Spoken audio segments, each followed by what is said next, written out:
Thanks. I'm going to turn that one off. And can people hear me okay? I think this one is supposed to be working. I've just been told that this is probably a largely non-philosophical audience. But it's a kind of philosophical paper, but I think it'll be accessible to people. There are a couple of philosophical type puzzles that I want to look at. So, if you're really a non-philosopher, you can take a brief nap during those short stretches when I'm getting to the more philosophical part of the talk. But the issue I want to discuss today is what I call the problem of lesser aggression. That is, aggression that doesn't necessarily threaten people's lives, but at least initially threatens only certain lesser values or lesser rights, such as rights to territory, to resources, or to political sovereignty or independence. Unjust aggressors pose two types of threat. One unconditional and the other conditional. They unconditionally threaten to achieve their unjust ends, their unjust cause. They also, of course, pose a threat of military attack. In some cases, the threat of military attack is also unconditional. It's unconditional when violence is among the aggressor's ends, as, for example, it is in the case of genocidal aggressors such as the Nazis. But in other cases, the threat of military attack is conditional on the aggressors encountering resistance to the achievement of ends that aren't themselves essentially violent. In these cases, military attack is conditional on the aggressors encountering resistance to the achievement of ends that, as I say, aren't essentially violent. Military attack is, in these cases, a means only. And whether it's a necessary means depends on the potential victims, that is, on what the potential victims do. If they capitulate to the aggressor's demands without any resistance, a military attack against them is unnecessary. So it's in this last kind of case, involving aggression by those whose goals are not essentially violent, that the problem of lesser aggression arises. Here are the features that characterize lesser aggression and make it morally problematic. First of all, the unconditional threat is only of non-lethal or even perhaps non-physical harm, such as loss of territory, resources, or full political independence. Yet the harm that would be inflicted on the aggressors by defensive military action is the harm of a violent death. So there's this difference in the magnitude of the two types of harm that are at issue. Third, each of the aggressor combatants makes only a marginal causal contribution to the lesser harms that they all together inflict, such as loss of territory or something of that sort, so that most of them inflict no more than a negligible harm on any particular individual. Furthermore, because they tend to fight under duress and in conditions of uncertainty, most of them are only minimally culpable for their actions.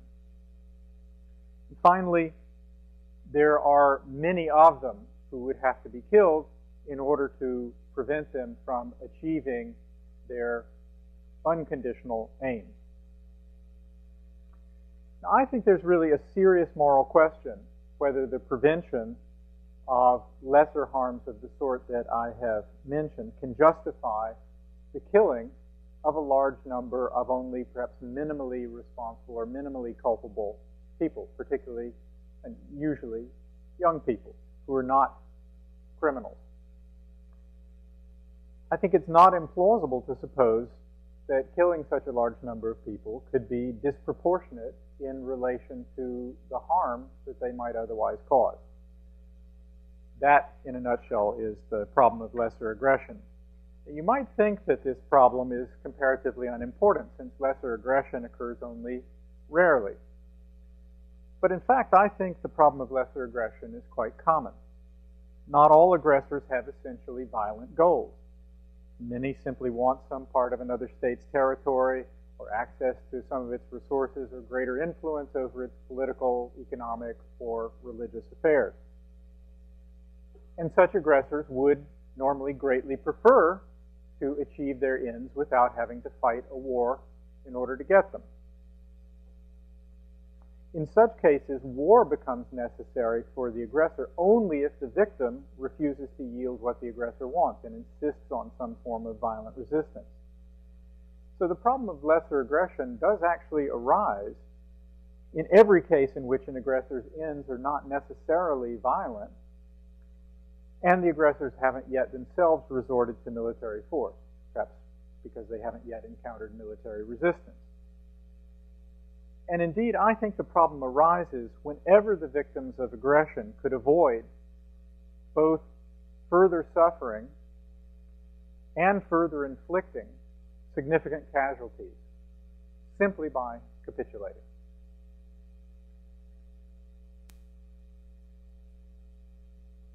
Let me try to make the problem just a little bit clearer to you by getting you to notice that outside the context of war, it's generally thought not to be permissible, at least in most cases, to kill people in defense of property. If a thief says your money or your life, and you've got $10 or something like that, and you have to choose between surrendering your money and killing the thief, you have to surrender your money. At least that's what most of us think. Killing a person in order to preserve the $10 in your wallet would be a disproportionate response to the threat posed. So the challenge posed by lesser aggression is to explain why it should be different in war. Why war should be any different from other circumstances, especially when most unjust combatants are significantly less blameworthy than most domestic thieves are. But if it's true that it's impermissible to kill aggressive soldiers whose goals are limited and won't kill people unless they are resisted, it seems that the only wars that are permissible are those that are fought against aggressors whose goals are essentially violent. That is, who unconditionally intend to kill people. If that's right,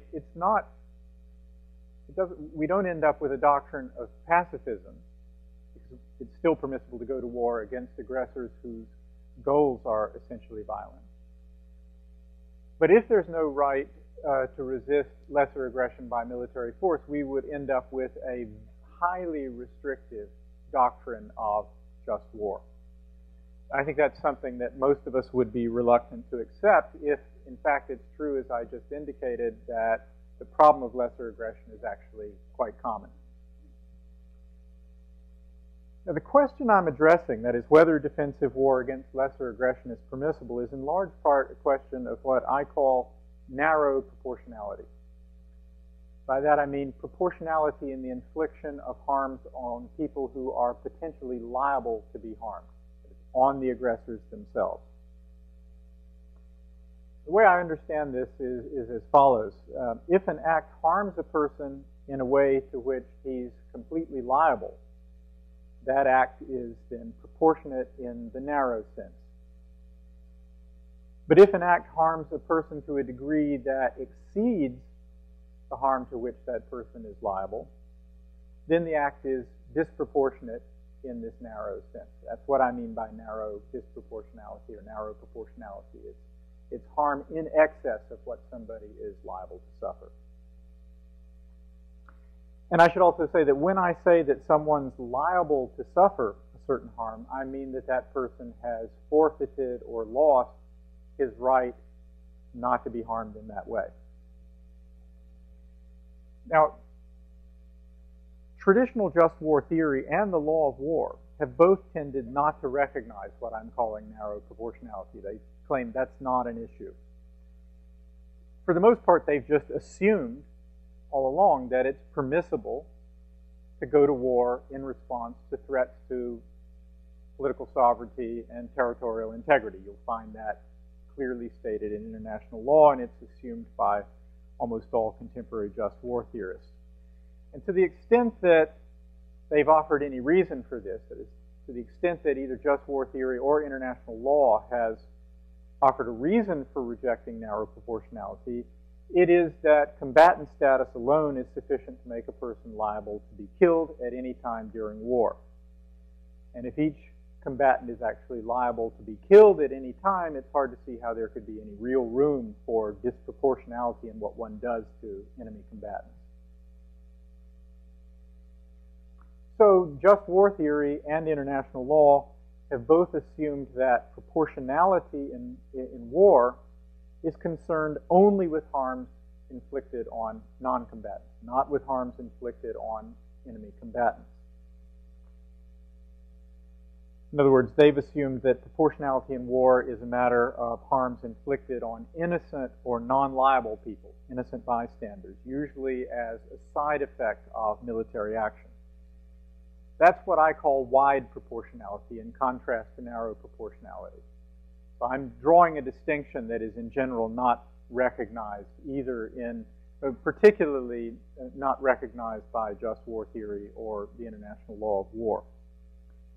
So remember, for the rest of the talk, narrow proportionality is a matter of liability. It's proportionality in the infliction of harms on people who are potentially liable to be harmed, and it's a question of calibrating the harm inflicted with the amount of harm that to which the person can be considered liable. Wide proportionality is proportionality in the infliction of harms on innocent people, innocent bystanders. So narrow proportionality is a constraint on what I call a liability justification for harming somebody, whereas wide proportionality is a constraint on a different form of justification, which in the law would be called a necessity justification, or in moral terms, a kind of lesser evil justification. It's a constraint on the harming of innocent people, people who are not liable to be harmed. Now, you might think it's a virtue in the traditional theory of the just war that it has this decisive response to the problem of lesser aggression. It says there is no problem of lesser aggression. All combatants are morally liable to be killed in war. So it's giving the kind of answer that just war theorists want. They don't want a really narrowly constricted doctrine of just war. But I think it's giving that answer for the wrong reason. And what I mean by that is I think it's just simply not true that all combatants are morally liable to be killed in war. My own view, the view that I've defended in the stuff that I've written on this, is that people who fight by permissible means in support of a just cause in a just war don't forfeit any of their rights by doing so. In my view, what I call just combatants, combatants who are fighting for a just cause, don't make themselves morally liable to attack. And I also think that there are cases in which unjust combatants, or combatants who are fighting for an unjust cause, or are soldiers on the side that is fighting for a just cause, are not liable to attack either. And the most obvious and conspicuous examples of that phenomenon are soldiers who will never actually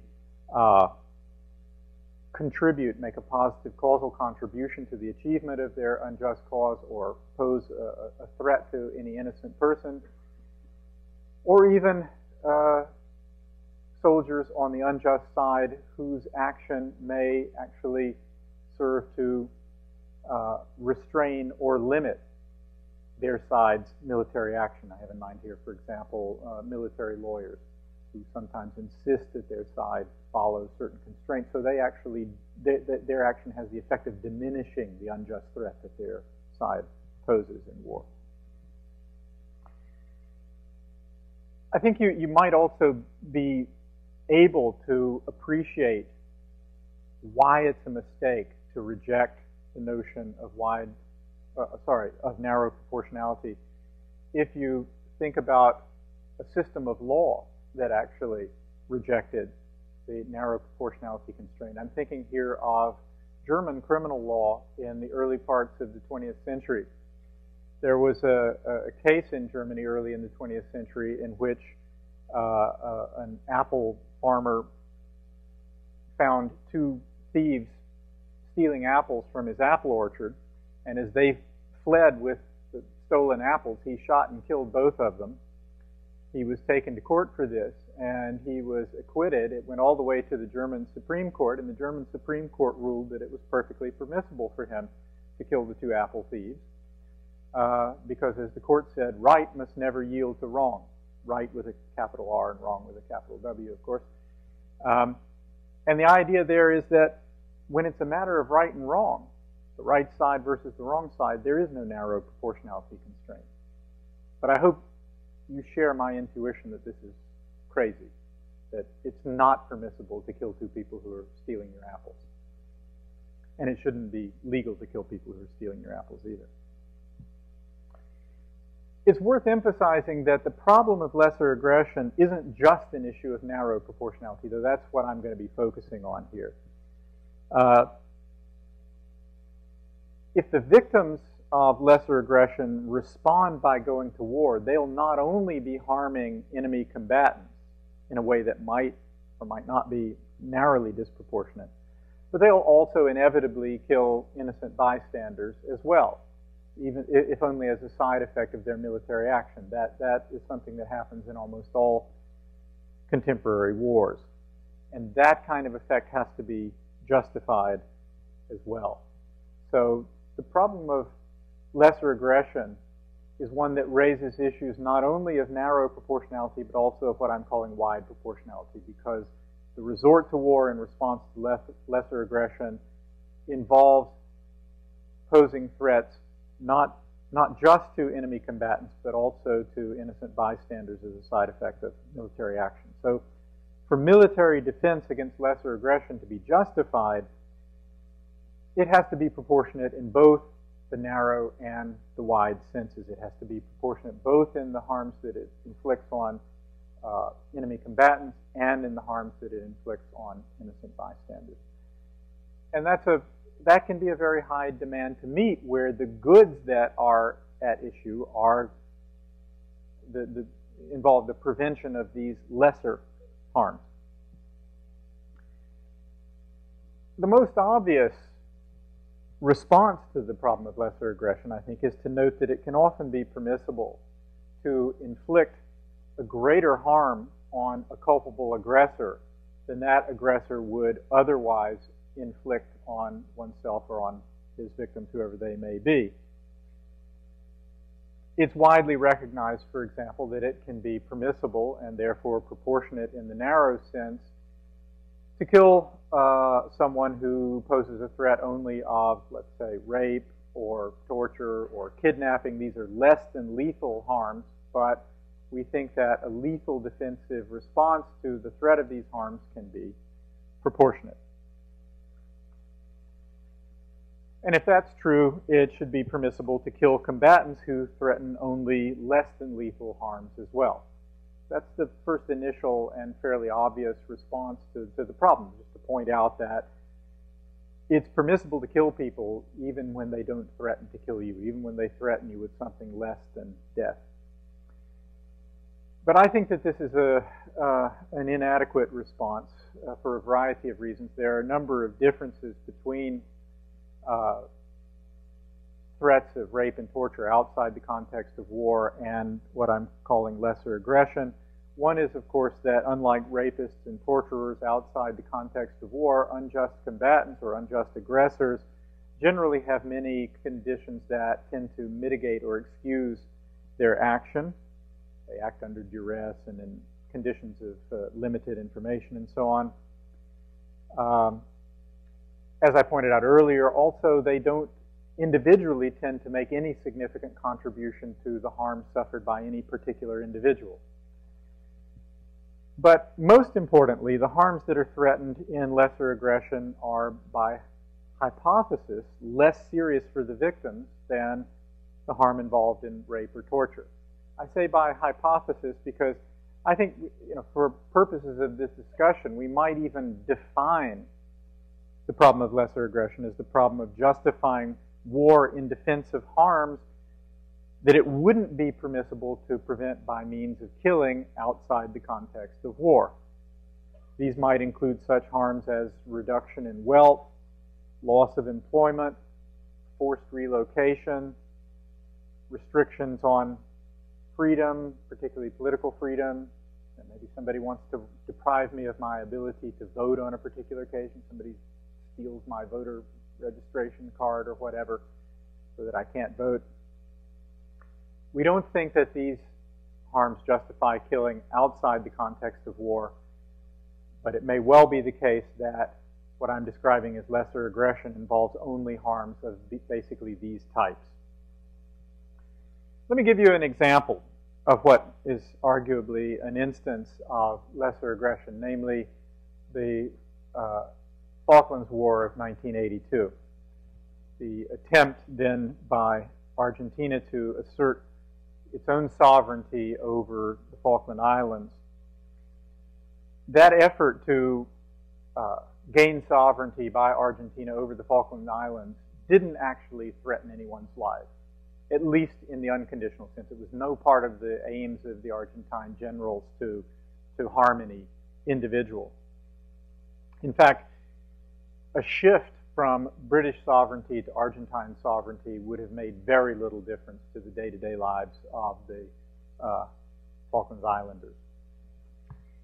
And there were only 1,800 people living on the island at the time. That's how many people whose lives would have been directly affected by accession to the threat from Argentina. Yet 650 Argentine combatants were killed and 1,100 Argentine combatants were wounded. For a total of 1,750, that's only 50 fewer casualties than there were people on the island. So the question whether the Argentine casualties were proportionate in relation to the importance of Britain's just cause is not a moot question. It's very much an open question. And even if it weren't, we could always ask, hypothetically, would the war have been proportionate in this narrow sense that I'm describing if it had instead been necessary to kill 10,000 Argentine combatants or 100,000 Argentine combatants? There must be some number of Argentine combatants that it would have been impermissible or disproportionate to kill in order to preserve the right of the Falkland Islanders to live under British sovereignty rather than under Argentine sovereignty. Now, I'm getting to one of the philosophical bits now, so brace yourself. Questions of this sort, questions about numbers, raise an interesting theoretical issue. The number of aggressors who would have to be killed seems to matter, though it's unclear how it could. Let me explain that. Suppose the Argentine generals had confidently expected that the British wouldn't go to war to defend such a trivial possession as these two islands in the South Atlantic, so that a mere show of force by Britain involving the killing, let's say, of only one Argentine combatant would have been sufficient to induce the Argentine generals to back down. Suppose that's true. I think it would clearly have been permissible to kill one Argentine soldier in order to preserve British sovereignty over the islands, given that I think that was the just outcome. The people on the islands wanted to be British subjects rather than Argentine subjects, etc., etc. Legally, that really was a possession of Britain rather than Argentina, and so on.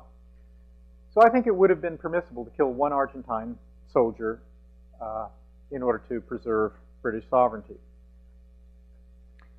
There's a puzzle here about whether such killing would be defensive or an instance of opportunistically using the killing of a person as a means of achieving some other goal. There's two ways in which the causing of the Argentine combatant's death might have operated to produce the relevant outcome.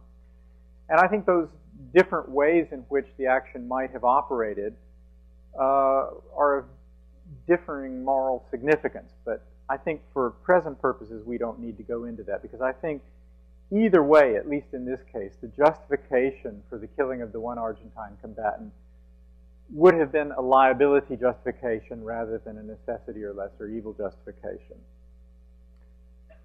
Here's why I think that. Assuming that the choice is between the combatants being killed and 1,800 people being forced to live under a military dictatorship rather than under a democratic government, and given that the combatant would have himself borne some responsibility for that forced choice, it doesn't seem that he would have been wronged by being killed. That's why I think it's the justification here is a liability justification. But this raises a problem. There's nothing special about any one particular Argentine combatant. I'm suggesting that, in a sense, each Argentine combatant was liable to be killed, because it would have been permissible to kill any one Argentine combatant in order to preserve British sovereignty. But if each of them was liable to be killed, then it seems that all of them were liable to be killed. But if all of them were liable to be killed, then the Falklands War could not possibly have been disproportionate in the narrow sense. Now, I think the answer to this theoretical problem is that numbers can affect individual liability. And it's important to see how this can be the case. There's actually more than one way, but I'm going to discuss one way that I think is the best way to understand what I'm talking about in the case of the Falklands War. Now, it's not always the case that numbers affect individual liability. Suppose that there are 1,000 culpable people queued up outside the door, each of whom will kill me unless I kill him. So each one of them is going to come through the door, and I've got to kill each one in turn. It seems to me perfectly permissible and therefore proportionate for me to kill all of them. That's because each one of them will otherwise kill me, and each one of them is fully culpable. So the numbers in that kind of case just don't seem to matter. It's not as if we look at the numbers and we add them all up and we say, well, no, now there are just too many of them, you have to let them kill you. Not just that, but you can't resist even the very first one. Because there's no point in killing some of them unnecessarily. That is, if I've got to yield to the 1,000th one, I ought to just yield to the first one. I ought not to kill any of them unnecessarily. That's just an obvious application of the necessity condition here. So in that kind of case, it seems to me that numbers don't make a difference to liability. They don't make a difference to narrow proportionality. But the case of the Argentine combatants was different. It's not the case that each of them could by himself have achieved Argentine sovereignty over the Falklands Islands, and each of them made only a very small causal contribution to Argentina's unjust cause. So in both those respects, the combatants differ from these hypothetical culpable threateners.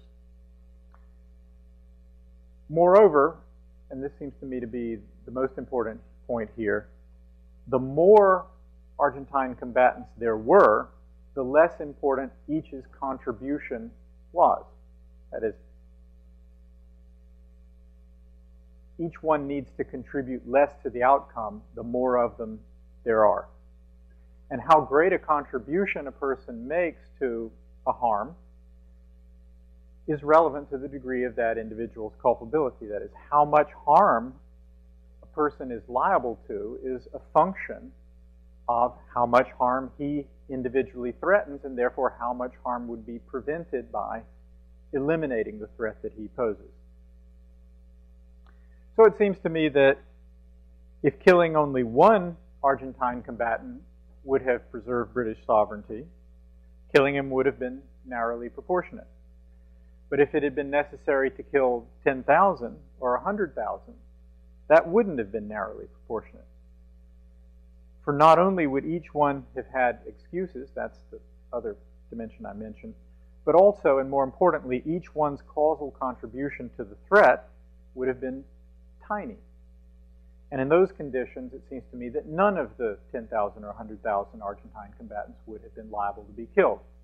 So it would not have been permissible to go to war to preserve British sovereignty if it had been necessary to kill that many Argentine combatants in order to preserve British sovereignty. So from the fact that each might be liable to be killed on his own, it doesn't follow that all together might be liable to be killed. In other words, the numbers of aggressors can change the conditions that are relevant to the attribution of liability to be killed. So consideration of numbers, or the number of people who pose a wrongful threat, reinforces the problem of wrongful aggression. It shows us that this is a serious problem. It makes it difficult for us to see how defensive war can actually be justified in these cases. But the focus on numbers also calls our attention to another important response to the problem, and that is that the number of potential victims is also very great. In fact, in most instances of lesser aggression, though not importantly in the case of the Falklands War, the number of victims of lesser aggression tends to greatly exceed the number of combatants who are involved in the aggression. In fact, the victims of lesser aggression tend in general to include virtually all of the citizens of the state that's aggressed against. So a very large number of potential victims. But now we have another problem here. Can it ever be permissible to kill a person to prevent him from inflicting a very tiny harm on each of a large number of people? Suppose somebody threatens to cause a momentary small headache for 1 million people. Is it permissible to kill him to prevent him from doing that? Can a person be liable to be killed by virtue of posing a threat of a tiny harm to each of a large number of people? And intuitively, I think most of us think no. But here's an argument for thinking that we're mistaken about that. The argument appeals to what I think is a really ingenious and interesting example that I borrow from Derek Parfit, a philosopher from Oxford. He calls this the case of the harmless torturers. Let me give you the example. It involves two versions of the same phenomenon. In the first version, you have 1,000 people, and each one of them tortures one victim really badly. So you have 1,000 torturers and 1,000 victims, each of whom suffers horribly. But maybe the torturers are suffering from a bad conscience or something like that, so they decide they'll do it a different way. They figure out another kind of method for going about achieving their aims. What they do is each one of them gets 1,000 buttons that he pushes. And when he pushes one button, it inflicts 1,000th of the amount of pain that he formerly inflicted on one person on another one person. But he's got 1,000 of these buttons. So each of the 1,000 torturers presses his 1,000 buttons. Each one of them causes only a very tiny, almost negligible amount of pain to each of 1,000 people. But there are 1,000 of these people pressing their 1,000 buttons. So in the end, the outcome is exactly the same. You have 1,000 people causing 1,000 other people to suffer terrible torture. But in this case, none of the torturers inflicts more than a trivial amount of pain on any one individual. Now, it seems to me in the original case, where each torturer tortures his one victim, perfectly permissible for the one victim to kill the torturer to prevent himself from being unjustly tortured. But now they've divided it all up, and each one of them inflicts only a tiny amount of pain on any particular person. Does that mean that none of the victims have any right of defense against the 1,000 torturers, given that they're using the new improved method. Seems to me that we shouldn't have to accept that conclusion. Remember, the same number of people are causing the same amount of pain to the same victim. So it seems to me that the different method shouldn't make a huge difference to the liability of the 1,000 torturers. Now, it may make some difference, and it's puzzling. I mean, I wonder about this. Maybe you can help me think about this. It certainly seems to me that initially it's permissible for any of the victims, if possible, to kill one of the 1,000 torturers, even though that's going to reduce that particular victim's torture by an almost imperceptible amount. Nevertheless, if you get down to just a few more torturers, there are only a limited number of torturers left, and it's the difference of 1,000 people who are not suffering much. They have minor pain or something. Is it permissible for them to go on killing all the torturers right to the end? I'm not sure. So maybe it does make a difference there. But certainly, they can kill a certain proportion of the now harmless torturers, the torturers who inflict only a negligible amount of pain on any particular individual. And if the action of the unjust combatants in lesser aggression is actually structurally analogous to the action of the harmless torturers in the second case, in that they each cause only a small harm to a large number of other people, that suggests that in principle, unjust aggressors can be liable to be killed to prevent the smaller harms they'll otherwise cause to a very great many people. There is, of course, one intuitively important difference here between the cases, and that is that, again, by hypothesis, the outcome for each victim of torture is that that person is tortured, whereas the outcome for each victim of lesser aggression is a lesser harm. But of course, maybe the lesser harm could be greater if there were more incremental contributions by more unjust aggressors. There's, again, a puzzling, philosophically puzzling problem here. And that is this, that we're assuming that there's some kind of threshold here if we think that there really is an important difference between lesser aggression and the second version of the harmless torturers. And that is that somehow torture is above a certain threshold of harm for the victims. And if you get above that, then it's permissible for them to kill the people who are each making some small incremental contribution to the harm that they're suffering. But if the final harm that they suffer is below that threshold, then it's not permissible for them to kill anybody, and they just have to suffer. The problematic assumption there is that what an individual is liable to in the way of harm depends on how many other people are inflicting the same tiny harms on the same victims. And you might worry that there's a certain arbitrariness there, that whether I actually become liable to be killed for inflicting tiny harms on a large number of other people depends on how many other people decide to inflict the same tiny harms on those same people. That, I think, would be puzzling, but maybe it's true. Okay, thus far I've been assuming that the immediate harms from lesser aggression are the only harms that are relevant to the liability of the unjust aggressors who carry out the aggression. But for lesser aggression to have any chance of success, it has to be backed by a credible conditional threat to kill those who engage in any kind of proportionate resistance against the initial unconditional threat of lesser harm.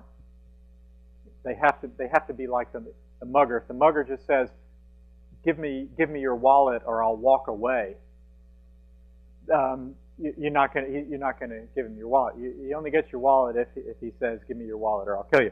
The same thing is true about lesser aggressors.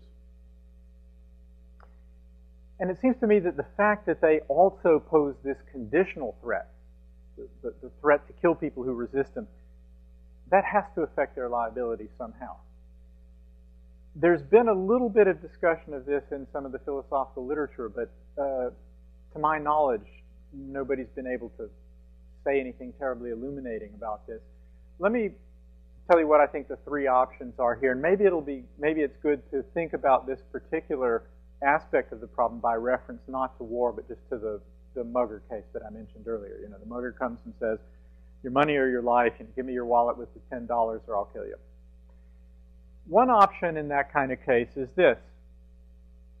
Suppose now I'm the victim. I can try to knock him unconscious. That would be a proportionate response. If I can knock him unconscious and get away without his taking my wallet, that's fine, no problem. But of course, if I fail, he'll try to kill me. If he tries to kill me, then he'll make himself liable to be killed defensively by me. So there's an interesting kind of two-stage phenomenon here. That's one way to think about this. Say, okay, the permissible thing to do is to engage in initially proportionate defensive action. If that fails and he threatens your life, then you can respond with lethal defensive action. But here's the second response. If my attempting a proportionate defense will actually prompt him to try to kill me if I fail, why should I take that risk for his sake? If maybe it's proportionate for me, maybe it's permissible for me just to skip the risky lethal defense and just kill him right now. I mean, why do I have to wait for him to threaten my life before I can kill him? Maybe I can just kill him right now. Now, if that's the right response, and I actually did propose something like that in an article that I published about 16 years ago. See how little progress we make in philosophy. If something like that is right, well, that solves the problem of lesser aggression. That works. And that works across the spectrum. But I think that's probably a reason to be very skeptical about that response. The problem of lesser aggression, it can't be that easy to solve. You can't solve it with that easy a solution. So here's the third possibility. Suppose there's a serious risk that trying to knock him unconscious won't work. In that case, the attempt to try to knock him unconscious might not be proportionate. That's because it would have a significant probability of leading to either of two possible outcomes. One is that I'll fail and he'll wrongfully kill me, or the other is I'll fail and then he'll try to kill me and he'll fail and I'll kill him. So either way, somebody dies. That's why it may be disproportionate for me even to attempt to try to knock him unconscious, because I'm taking a terrific risk for the sake of $10 that somebody's actually going to be killed. It's just not worth it. But if that's the case, then I just have no option of proportionate defense. The only thing that's open to me is to give him the $10. I have no other choice that's morally permissible. And a lot of people don't like that conclusion, because what it means is that any aggressor who can structure a situation so that the victim's only response is disproportionate wins. Give a free pass to aggressors in this way. This is another problem here. What can we do about our vulnerability to the manipulation of our permissible options by wrongdoers? Well, I think one thing that we can't do is simply to deny that wrongdoers have this power to affect the permissibility of our action by manipulating the possible outcomes of our action. So, for example, suppose that a wrongdoer uses an innocent person as a shield against my defensive action. That is, takes an innocent person and engages in wrongdoing in such a way that I can't stop him without killing the person he's kind of holding hostage here. One thing we can't say is that it's permissible for me to act exactly as if the innocent shield weren't there at all. That's clearly wrong. So we have to accept that wrongdoers can actually manipulate what it's permissible for us to do in this way.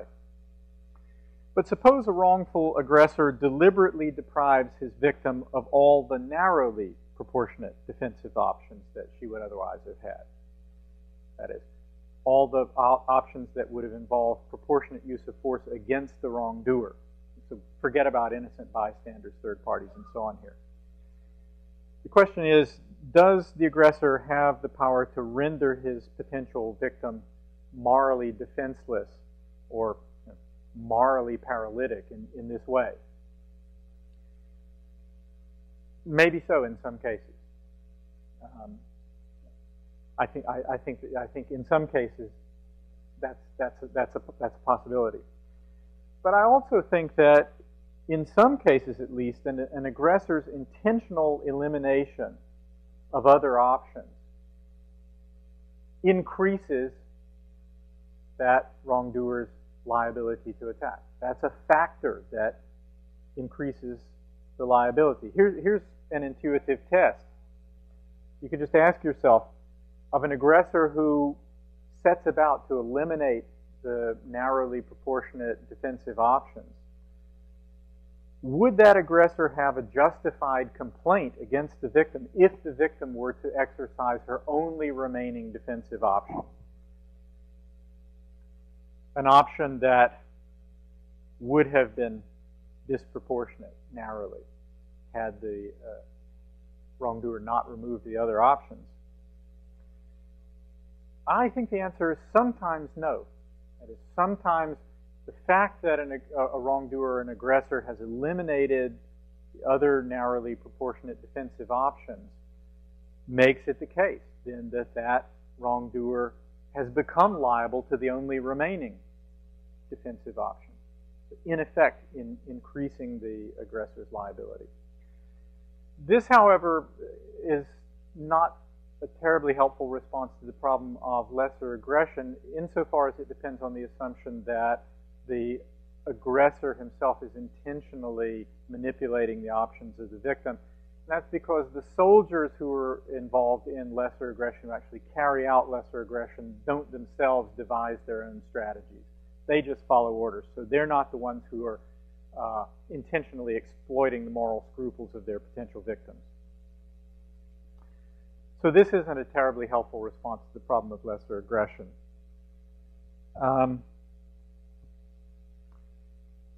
I've been going on here for quite a while. I'm going to make one further point. I had some other stuff at the end, but I'm just going to leave that out. So I'm going to come to a screeching halt after one more short section, so give you a chance to raise questions and comments.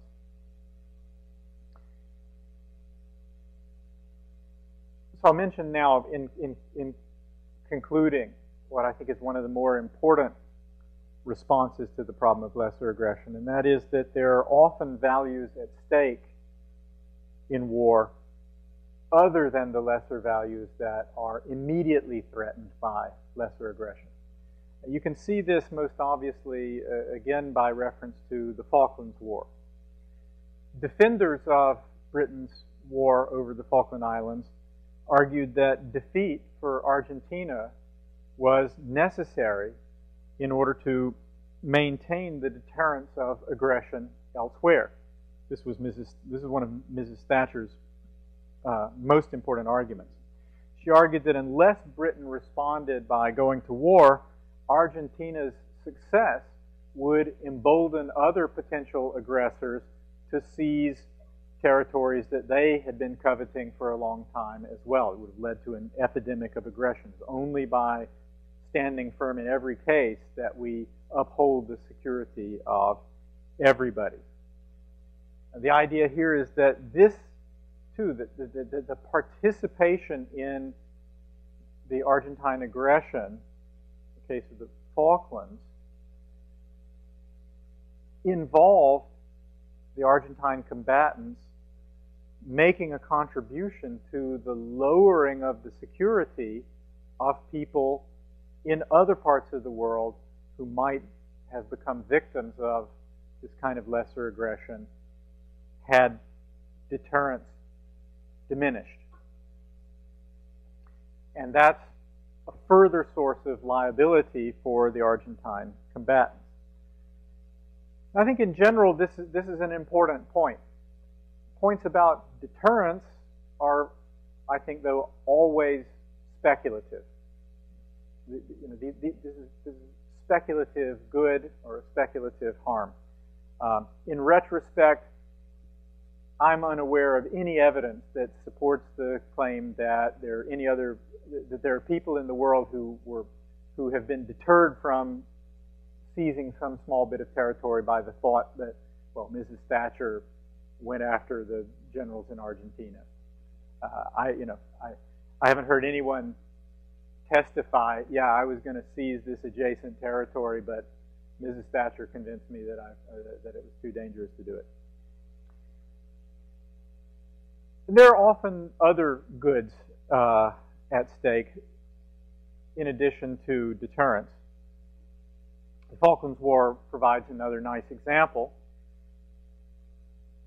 Probably the best effect of the Falklands War, the one really genuinely good effect, was that it helped to undermine the regime of the Argentine generals. It helped to lead to the end of the rule by a cabal of fascist generals in Argentina. That, I think, though, didn't count towards making the British action proportionate in the narrow sense. That is, that fact is irrelevant to the liability of the Argentine combatants. And the reason why that's so is the Argentine combatants weren't themselves at all responsible for the fact that Argentina was governed by those generals. So it couldn't be claimed that they were liable to be harmed as a means of getting the generals out of power. They weren't responsible for the problem. They shouldn't be the ones who are singled out to suffer in order for the problem to be solved. If there was any kind of justification there, it would have to be a necessity justification, not a liability justification. And what I was going to go on to do in the remainder of the talk was to show how that kind of effect is relevant to what I call wide proportionality, which is constraint on what I'm calling a necessity justification or a lesser evil justification, which I was going to suggest can actually be combined with a liability justification. So that part of the solution to the problem of lesser aggression is not to think of the justification for the resort to war only in terms of a single form of justification only. It's either that the combatants are liable to be attacked, or it's just some kind of necessity justification, a lesser evil justification. But that there are interesting ways in which these two rather familiar forms of justification can actually be combined to yield another partial response to the problem of lesser aggression. So what I've done today is to set forth this problem for you, suggest a number of the elements that we might appeal to in trying to understand this problem better. My intuitions favor the idea that we're not required just to engage in preemptive surrender whenever we're faced with the threat of lesser aggression.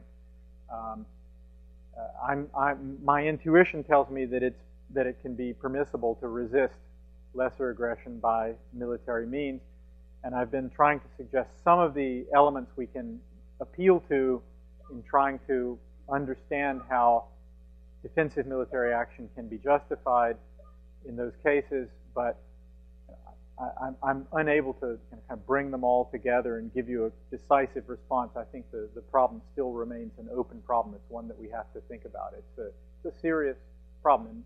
And maybe just seeing the way in which I've mentioned some possible responses and then undermined them or tried to undermine them will convince you at any rate of the seriousness of the problem. Thanks.